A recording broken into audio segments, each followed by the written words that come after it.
ለሴት ልጅ ሰርታ ገብታ ራሷን መቻሏ ከማንም ኮልኮሌ ጋር ከምትሆን ለብቻዋ ጸዳ ብላ መኖሯ ምንድነው ችግሩ? the problem ህይወቷ ላይ መጥቶ አንድ ርምጥምጥ መጥቶ ህይወቷን ከሚያበላሸው ፈታ ብላ ለብቻዋ ተደስታ መኖር is a choice። ለምንድነው why you get mad? ወንዶቹ ለምንድነው የሚናደዱት? why you get mad? ለብቻዬ ኑሮ ተመችቶኛል ብላ ደስ ብሏት ፈታ ብላ መኖር ለምንድነው ለሴት ልጅ ሲሆን አይቻልም ይባል? you can እናትዬ ማንንም ዱቄት እንዳትሰሚ እመቤቴ ካልተመቸኝ ምድረ ኮልኮሌ ገደል ይግባ። የራስሽን ህይወት ደስ ብሎሽ ሴቶች የምትወዱት ምን አባሽ ነው? የምትወጂው ነገር ምንድነው? ልብስ ነው? ሽቶ ነው? ቸኮሌት ነው? ምንድነው? ምን ያው እኔ ሰውን መንከባከብ ብዙ አልችልበትም እና ለዛ ይሆናል እንጂ ቶሎ የሚለቀኝ ጉንፋን ነበረ። መድኃኒቱን አንቺ ታውቂያለሽ። ከዚህ በፊት ይዞሽ ምን እንደምታደርጊበት ምን እንደምታደርጊው ጉንፋን ሲይዝሽ ምን እንደምታደርጊው ሰው አይዞሽ እንኳን ብትለኝ አሁን አይዞሽ ምን ይጠቅምሻል? የጎረቤት ወንፊት ለሶስት ቀን ተነፍቶ ይመለሳል። ሰበር ዜና። ሰላም ጤና ይስጥልኝ ክብራንና ክብራን አድማጭ ተመልካቾቼ በያላችሁበት የዓለም ዳርቻ ሰላማችሁ ይብዛ። ላይክ፣ ሸር፣ ሰብስክራይብ እያደረጋችሁ ጉድና ጅረት ወደ ኋላ ነው እንደሚባለው አቶ ሄርሜላ ትናንትና ከትናንትና ወዳ አብርሃምን አፈቀርኩ ስትልና ስትንዘላዘል የነበረችው ዛሬ ግን እንቅልፏን አታማደሯ ከካሜራማኔ የሰማሁት መረጃ ነው።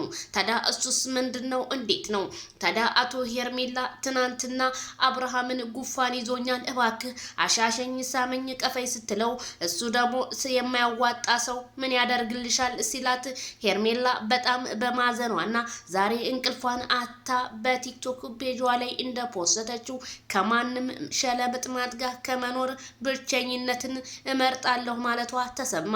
ድሮስ የጎረቤት ወንፊት ለሶስት ቀን መታ ተደርጋ ነው የምትመለሰው ብዬሽ ነበረ። ያም ያልኩት ታሪክ ውሎ ሳያድር ተሰማ። ስለዚህ አንዳንድ የማዳም ቅመሞችና እንዲሁም እነ ትክክል ሩታና አብርሃምን ለማፋታት ዛሬም ጉድጓዳቸውን ቢቆፍሩና እንደውም ሩታ ትናንትና በሰጠችው ምላሽ ማንም ሰው እቤቴ እንዳይደርስ ያለችው አንዳንድ እንደደመቁ በየቲክቶክ ላይ ኢንስታግራም ላይ ሪካርድ ያደረጉላት ሩታ ከአብርሃም እንዳትታረቂ ሲሏት እሷ ግን ምንም የማይበግራት ሴት ሆኗና እንዲሁም ከአብርሃም ጋር ወደፊት አዳዲስ ነገሮች እንዳሏቸው ነው እኔ ከመረጃ ምንጬ የማቀው ማለት ነው። ስለዚህ እነደመቁ እባካችሁ ተዋት፣ ሩታ ትኑርበት፣ ከአብርሃም ጋር መታረቅ ነው ያለባት። ምክንያቱም አሁን የጎረቤቱ ወንፊቷ በጣም እያለቀሰችና እያዛዘነችብን ነው። ምክንያቱም አብርሃም ትናንትና በጣም ፊት ነስቷታል። ይሄም ማለት ግን እንዴት የማይክል ጃክሰን የሚዲያው መሪ እንዴት ከዚህ አፍረተ ገለዋን ከማሸፉን ሴት ጋር እንዴት ትገናኛለህ አንተ? ትናንትና የቲክቶክ አፓወርድ በነበረ ሰዓት በዛ ሰዓት እንኳን አልተገኘህም እንዴ? ምን ነክቶ ነው አብርሃም? አንተ እኮ ጀግና ነህ፣ ብዙዎቹን ያሳደግክና እንዲሁም ታዋቂ በትንሽ አመታት የሆንክ ነህ የማለት የብዙዎቹ ጥያቄ ቢሆንም ግን አብርሃም ታደሰ ያንን ነገር እያሰበው ነው መሰለኝ። ትናንትና ቀይ በመልበሱ የብዙዎቹ እንዴት ከሷ ጋር ማች የሚያደርግ ይለብሳል? አብርሃም ባለትዳርና እንደው የልጅ አባት አይደለም ወይ ሲሉ መቼም ጥፋቱንም ምኑንም የሚረበርቡት በአብርሃም ታደሰ ላይ ነው። አብርሃም ታደሰ ምንም ጥፋት የለበትም ለስራና ለስራ ቢሆን እንጂ። ይሄም ሆኖ ግን ሄርሜላ የሰፈሩ ልጅና የሆነ ሰው ዘመድም እንደሆነች እኔ በደንብ ነው የማቀው ማለት ነው። ታዲያ አብርሃም ታደሰ መወቀሱ መከሰሱ ዛሬ ብቻ ሳይሆን በተለያየ ቲክቶክ ላይ መልኩን ቀይረው እየፖስተቱት ቢሆንም ግን እነዚህ ምክንያቱም በፈጣሪ ስራ የሚገቡና ፈጣሪ ያልሰራቸው ፍጥሮች መሆናቸውን ያመለክታል። ምክንያቱም ዜድዬ አንድ ባያቸው ለምትሉኝ እኔ እነዚህን ምንም አንድ አልልም። እነዚህ የሴተኛ አዳሪ ልጆች ምክንያቱም ጧት ማታ ስድብን እንጂ ሌላ ምንም የማያውቁና አብርሃም ታደሰ አሁን ምንድነው የሚወጣለት? ምንስ ቢወጣለትስ ባይወጣለትስ ፈጣሪ የፈጠረውን ፍጡር እንኳን የሰው ልጅ አይደለም ዝንጀሮ ለናቱ ቆንጆ ነው። አብርሃም ታደሰ ፈገግታው ማራኪ ብቻ ነው። ምንም አላችሁ ምንም እናንተ ሰው ሀገር ላይ ስትንከረተቱ፣ እሱ ግን በሀገሩ ላይ ሰርቶ የተለወጠ ጀግና ለብዙዎቹ ተምሳሌት የሚሆን ነው። ካልዳነ ይሙት ማይክል ጃክሰን የምላችሁ።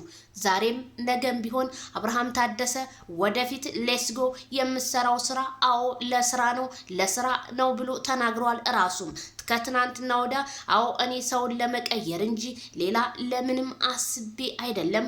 ሩታ የቃቃ ሚስቴ አይደለችም ባለው እነደመቁ እየተንጫጩ ነው። እንዴት የቃቃ ሚስት ማለት ምን ማለት እንደሆነ ትርጉሙን በመጀመሪያ ለይታችሁ ወቁት። የቃቃ ሚስቴ አይደለችም ደግሞ ያለው አብርሃም እንጂ ሌላ ሰው አይደለም። ይሄም ደግሞ ማለቱ ምንም የሚያስነውር ነገር አይደለም። አስረግጬ ነው የምነግራችሁ።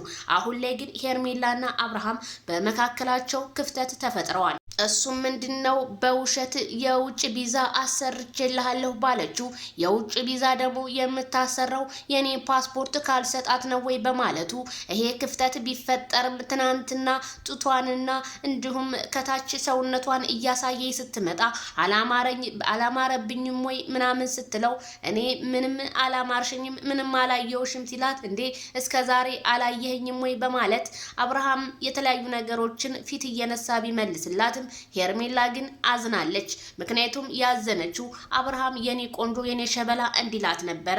አብርሃም በቤተሰቦቹ ዙሪያ እንዲሁም በተለያዩ ሰዎች ዙሪያ አብርሃም ከሩታ ጋር ሊታረቅና የተለያዩ ፕሮግራሞችን ሊያከብሩ እንደሆነ ነው እንግዲህ እኔ እንደማቀው ነው የምነግራችሁ።